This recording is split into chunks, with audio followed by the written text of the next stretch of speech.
മണി മാജിക്കിലേക്ക് സ്വാഗതം.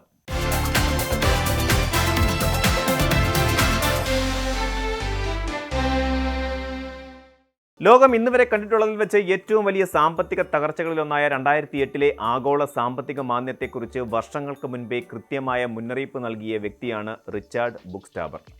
അന്ന് തകർന്നടിഞ്ഞത് അമേരിക്കൻ ഭവന വായ്പാ വിപണി ആയിരുന്നെങ്കിൽ ഇന്ന് ലോകത്തിന് മുന്നിൽ ഉയർന്നു വരുന്നത് അതിലും സങ്കീർണവും ഭയാനകവുമായ മറ്റൊരു സാഹചര്യമാണെന്ന് അദ്ദേഹം വീണ്ടും മുന്നറിയിപ്പ് നൽകുന്നു. തൻ്റെ പുതിയ നിരീക്ഷണങ്ങളിലൂടെ ബുക്സ്റ്റാബർ വിരൽ ചൂണ്ടുന്നത് വരാനിരിക്കുന്ന ഒരു പുതിയ ആഗോള പ്രതിസന്ധിയിലേക്കാണ്. ഇത് കേവലം ബാങ്കുകളുടെ പതനത്തിലോ ഓഹരി വിപണിയുടെ ഇടിവിലോ മാത്രം ഒതുങ്ങി നിൽക്കുന്ന ഒന്നല്ല, മറിച്ച് ആർട്ടിഫിഷ്യൽ ഇൻ്റലിജൻസ് അഥവാ കൃത്രിമ ബുദ്ധി, സുതാര്യമല്ലാത്ത സ്വകാര്യ ക്രെഡിറ്റ് വിപണികൾ, ആഗോള രാഷ്ട്രീയ സംഘർഷങ്ങൾ എന്നിവ ഒത്തുചേരുന്ന ഒരു വലിയ വിപത്താണെന്ന് അദ്ദേഹം വ്യക്തമാക്കുന്നു.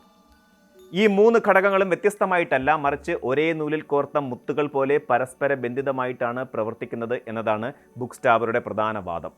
പഴയ കാലത്തെ സാമ്പത്തിക മാന്ദ്യങ്ങളിൽ നിന്ന് വ്യത്യസ്തമായി ഇത്തവണത്തെ പ്രതിസന്ധി ഭൗതിക ലോകത്തെ കൂടി ബാധിക്കുന്ന ഒന്നായിരിക്കും.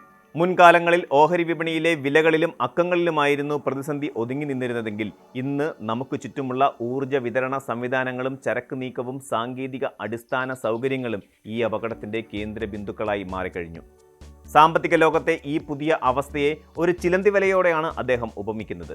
വലയുടെ ഒരറ്റത്തുണ്ടാകുന്ന ചെറിയൊരു ചലനം പോലും നിമിഷങ്ങൾക്കുള്ളിൽ മുഴുവൻ വ്യവസ്ഥയും പിടിച്ചുലയ്ക്കാൻ ശേഷിയുള്ളതാണ്. സ്വകാര്യ ക്രെഡിറ്റ് അഥവാ പ്രൈവറ്റ് ക്രെഡിറ്റ് വിപണിയാണ് ബുക്സ്റ്റാബർ ചൂണ്ടിക്കാണിക്കുന്ന പ്രധാന അപകട മേഖല. 2008 പ്രതിസന്ധിക്ക് ശേഷം ബാങ്കുകൾ വായ്പ നൽകുന്നതിൽ കടുത്ത നിയന്ത്രണങ്ങൾ ഏർപ്പെടുത്തിയപ്പോൾ ആ വിടവ് നികത്താൻ എത്തിയത് സ്വകാര്യ നിക്ഷേപ സ്ഥാപനങ്ങളാണ്. ഇന്ന് ഏകദേശം $2 ട്രില്യൺ മൂല്യമുള്ള ഈ വിപണി അതീവ രഹസ്യാത്മകവും സുതാര്യതയില്ലാത്തതുമാണ്. ബാങ്കുകളെ പോലെ കടുത്ത സർക്കാർ നിയന്ത്രണങ്ങൾ ഈ മേഖലയ്ക്കില്ല. ഇവിടെ പണം നിക്ഷേപിച്ചവർക്ക് ഒരു പ്രതിസന്ധി ഘട്ടത്തിൽ പെട്ടെന്ന് തങ്ങളുടെ നിക്ഷേപം പിൻവലിക്കുക എന്നത് അസാധ്യമാണ്. വിപണിയിൽ ചെറിയൊരു അസ്വസ്ഥത ഉണ്ടായാൽ പോലും നിക്ഷേപകർ ഒരേ സമയം പണം പിൻവലിക്കാൻ ശ്രമിക്കുന്നത് വലിയൊരു തകർച്ചയ്ക്ക് വഴിവെക്കും. പ്രമുഖ നിക്ഷേപ സ്ഥാപനങ്ങളായ ബ്ലാക്ക് റോക്ക്, ബ്ലാക്ക് സ്റ്റോൺ എന്നിവയുമായി ബന്ധപ്പെട്ട ഫണ്ടുകളിൽ നിന്നുണ്ടായ പിൻവാങ്ങലുകൾ ഇതിൻ്റെ ആദ്യകാല സൂചനകളാണെന്ന് ബുക്സ്റ്റാബർ കരുതുന്നു. ആർട്ടിഫിഷ്യൽ ഇൻ്റലിജൻസ് മേഖലയിലെ അമിതമായ വളർച്ചയും അതിൻ്റെ പിന്നിലുള്ള നിക്ഷേപങ്ങളും ഈ പ്രതിസന്ധിക്ക് ആക്കം കൂട്ടുന്നു. ഇന്ന് ലോകത്തിലെ മുൻനിര സാങ്കേതിക കമ്പനികളെല്ലാം തന്നെ AI വികസിപ്പിക്കാനുള്ള ഓട്ടത്തിലാണ്. വിപണിയിലെ ഭൂരിഭാഗം നിക്ഷേപങ്ങളും ഈ ചുരുക്കം ചില കമ്പനികളിലേക്ക് കേന്ദ്രീകരിച്ചിരിക്കുന്നു. ഇത്തരം കമ്പനികൾക്ക് സംഭവിക്കുന്ന ചെറിയൊരു തകർച്ച പോലും ആഗോള സാമ്പത്തിക രംഗത്തെ ഒന്നടങ്കം ബാധിക്കും. അതിലുപരിയായി AI മേഖലയ്ക്ക് ആവശ്യമായ ഡാറ്റാ സെൻ്ററുകൾ, സെമി കണ്ടക്ടർ ചിപ്പുകൾ തുടങ്ങിയ ഭൗതിക സൗകര്യങ്ങൾ ഒരുക്കുന്നതിനായി ഈ പ്രൈവറ്റ് ക്രെഡിറ്റ് വിപണിയിൽ നിന്നാണ് വലിയ തോതിൽ പണം ഒഴുകുന്നത്.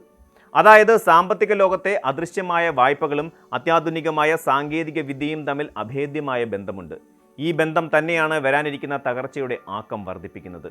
ഭൗമരാഷ്ട്രീയ സാഹചര്യങ്ങൾ ഈ പ്രതിസന്ധിയുടെ ഒരു ഉത്തേജകമായി പ്രവർത്തിക്കാൻ സാധ്യതയുമുണ്ട്. ഉദാഹരണത്തിന് തായ്വാൻ പോലെയുള്ള രാജ്യങ്ങളിലുണ്ടാകുന്ന രാഷ്ട്രീയ സംഘർഷങ്ങൾ ആഗോളതലത്തിൽ സെമി കണ്ടക്ടർ ചിപ്പുകളുടെ ക്ഷാമത്തിന് കാരണമാകും. ഇത് ലോകത്തെ AI അധിഷ്ഠിത സാങ്കേതിക വിദ്യകളെയും അതുവഴി വിപണികളെയും തളർത്തും. അതുപോലെ തന്നെ ഇറാൻ ഉൾപ്പെടെയുള്ള മിഡിൽ ഈസ്റ്റ് രാജ്യങ്ങളിലെ സംഘർഷങ്ങൾ ഊർജ്ജ വിതരണത്തെ ബാധിക്കുകയും വൈദ്യുതി വില വർദ്ധിക്കുകയും ചെയ്യും. AI സംവിധാനങ്ങളെല്ലാം ഡാറ്റാ സെൻ്ററുകളും പ്രവർത്തിപ്പിക്കാൻ വൻതോതിൽ വൈദ്യുതി ആവശ്യമായതിനാൽ ഊർജ്ജ മേഖലയിലുണ്ടാകുന്ന ഏത് ചെറിയ മാറ്റവും വലിയ സാമ്പത്തിക പ്രത്യാഘാതങ്ങൾ ഉണ്ടാക്കും. പഴയകാലത്തെ സാമ്പത്തിക മാതൃകകൾ ഇത്തരം ഭൗതിക മാറ്റങ്ങളെ പ്രവചിക്കാൻ അപര്യാപ്തമാണെന്നതാണ് ഏറ്റവും വലിയ വെല്ലുവിളി. സാധാരണയായി സാമ്പത്തിക വിദഗ്ധർ ഉപയോഗിച്ചിരുന്ന ഗണിതശാസ്ത്ര മാതൃകകൾ വിപണിയിലെ വില വ്യതിയാനങ്ങളെയും ലാഭനഷ്ടങ്ങളെയും മാത്രമാണ് കണക്കിലെടുത്തിരുന്നത്. എന്നാൽ ഒരു പവർ ഗ്രിഡിൻ്റെ തകർച്ചയോ വിതരണ ശൃംഖലയിലെ വിള്ളലോ ഇത്തരം മോഡലുകൾക്ക് മനസ്സിലാക്കാൻ സാധിക്കില്ല. ബുക്സ്റ്റാബർ പറയുന്നത് നമ്മളിപ്പോൾ സഞ്ചരിച്ചു കൊണ്ടിരിക്കുന്നത് അന്ധമായ ഒരു പാതയിലൂടെയാണെന്നാണ്.